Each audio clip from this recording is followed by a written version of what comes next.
On our Tony Broadway special, we know this man, we know this face. We've known him for more than 20 years on this program, even longer for me, because he's Charlie Gross.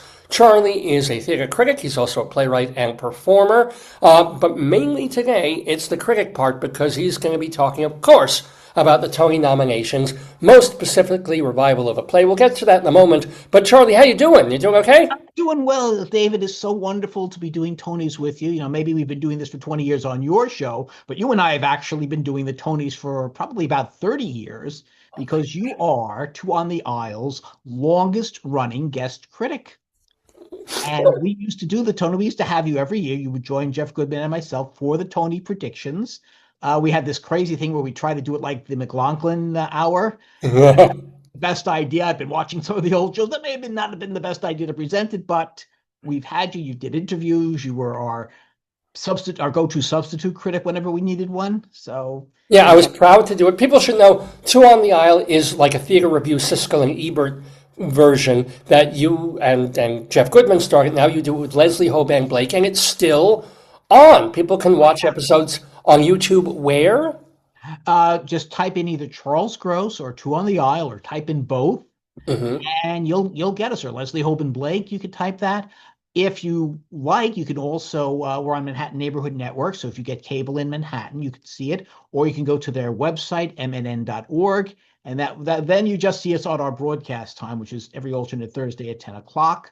But YouTube is probably the best way The to do it. easiest and best way to see And Two on the Aisle with our friend Charlie Gross. please Well, yeah. subscribe. It is our goal to get 1,000 subscribers this year. Oh, So not good. Not good. I'll make sure I'm one of them. please. Now, Charlie, we're going to go through Revival of a Play. Let me read the nominees. They're Eureka Day by Jonathan Spector, Our Town by Thornton Wilder, Romeo plus Juliet, written by this guy named William Shakespeare, and David Henry Hwang's Yellowface. I think that's a brilliant play, but I haven't seen this version. What are your thoughts? Well, if you haven't seen Yellowface, and due to what I will charitably call a glitch, I did not get to see it on stage, you can see it on PBS. You go to either watch it on your local PBS station when they broadcast it, or go to their app, and it is absolutely worth seeing. It was beautifully captured. It's a wonderful production, and I think this may be the one that wins the Tony. But But, let's look at some of our others. Now we have two classics. We have Thornton Wilde's Our Town, mhm. William Shakespeare's Romeo and Juliet. And you have Our Town with Jim Parsons, and it was a very traditional production, with the exception of the fact that it had a multiracial cast. And traditional is fine with Our Town. I've seen like 4 productions of Our Town. I've never seen one that I didn't like. So this was a really good production. Ooh. Romeo and Juliet was just the opposite. It was pared down, and it was set. I can only describe the set as a combination of West Side Story, The Outsiders, and FAO Schwartz, because there were teddy bears all over the place. All right. And the director certainly put his mark on this one. Are you happy about that? Or, Well, I enjoyed it. My only problem was, my daughter especially had a problem with it, is that you had actors playing a lot of different roles, hardly unusual, but it could be very confusing at times. Like you had the same actor playing both of Juliet's parents. And at one point, I think the director acknowledged this, because you had one of the actors come and say, "Okay, I'm this person now." really? Yeah.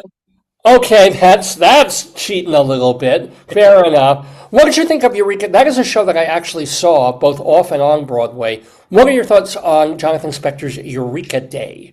Eureka Day, I don't know if Eureka Day will win the Tony, but Eureka Day is the show that I would vote for. And Mm, I would choose if I were picking the Tonys, and I'll tell you why. The show is about this school, a progressive private school, very liberal, and they have a policy: you do not have to uh, inject your children, you don't have to have them vaccinated. And that becomes a problem when an outbreak of mumps comes to the school, and one of the children is hospitalized, seriously ill, possibly may not survive. And it triggers this debate, and there is this meeting of the parents. And during the meeting, parents who cannot be there are texting. Now, there was definitely dialogue during that meeting, but you're not going to remember a word of it because the texts are just so hilarious. It's been a while since I've laughed so much in the theater, and that's really what I loved about this show. But also, it does present both sides of the issue.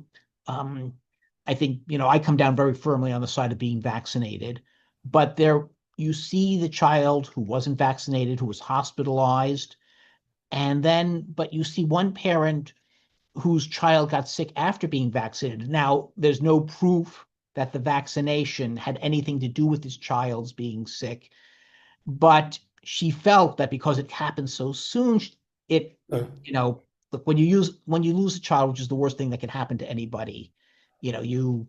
Yeah.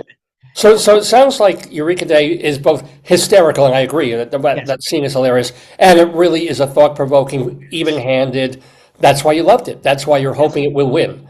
That is why I'm hoping it will win. Now, let me ask you, Charlie. You mentioned before we went on cam that there were egregious, overlooked things that you wanted to talk about. In this category or a different category? No, different two Yeah. categories that you normally do not talk about. One of them is best sound design for a musical. Mm. I have had a major problem with the musical theater over the past few years that I go to a theater, I'm looking forward to seeing a musical, I go in, I can't understand the lyrics. Mm. Sound is terrible. And I've been going to the theater, for 50 years. And it used to be I could hear the lyrics, even if I didn't know the music, even if I didn't know the score. And now, I can't. And I think, well, maybe I'm getting old, maybe my hearing is going, but I take my daughter who's in her 20s and she has the same problem. And it boggles the mind. You're spending millions of dollars on these shows. Broadway traditionally has the best lyric writers in the business. All right, well, maybe not so much. Yeah, somehow, yeah. All right. And so I was shocked when the two musicals that had, to me, the most pristine sound, I could hear every lyric, not partially because I was familiar with the songs, but I think just partially because the sound was really that much better. And that was Mick Porter in Old Friends, which is the Stephen Sondheim review, and Scott Lehrer for Gypsy. I mean, I heard words. I've been listening to the album with Carmen for years, and I heard words that I never heard of before. So these were two really excellent examples of sound, and neither of them were nominated. And Well, go figure. The two Sondheim shows we have the most pristine and clear sound, which is very important, actually. So now let me ask you last question before we go. Charlie Gross, favorite. Oh, sorry, you had another thing. One more category. One more egregiously overlooked. Yeah. And this I can't really point fingers at because this category doesn't exist. And this would be for best stunt performed on Broadway, and that hands down has to go to Warren Yang in Death Becomes Her. There is this scene where the characters is thrown down the stairs, and he becomes Megan Healey's stunt person, and he does this amazing fall down this huge flight of stairs. It is brilliantly perceived, brilliantly choreographed, and brilliantly executed. You should get a special Tony Award for that. Cool. Real quick, favorite show of the year? Favorite show of the year. Off Broadway, it would be the play would be We Had a World, which I love. This was Joshua Harmon. Joshua Harmon, yes. And on Broadway, a beautiful romantic comedy of a musical called Maybe Happy Ending. Oh, a lot of people love it. You're not alone in that one. That may, in fact, even win the Tony for Best Musical. It's a long shot. But I would not be at all surprised. Wow. It would be a very nice thing if it did, to show that a show like that would be worthy of the Tony.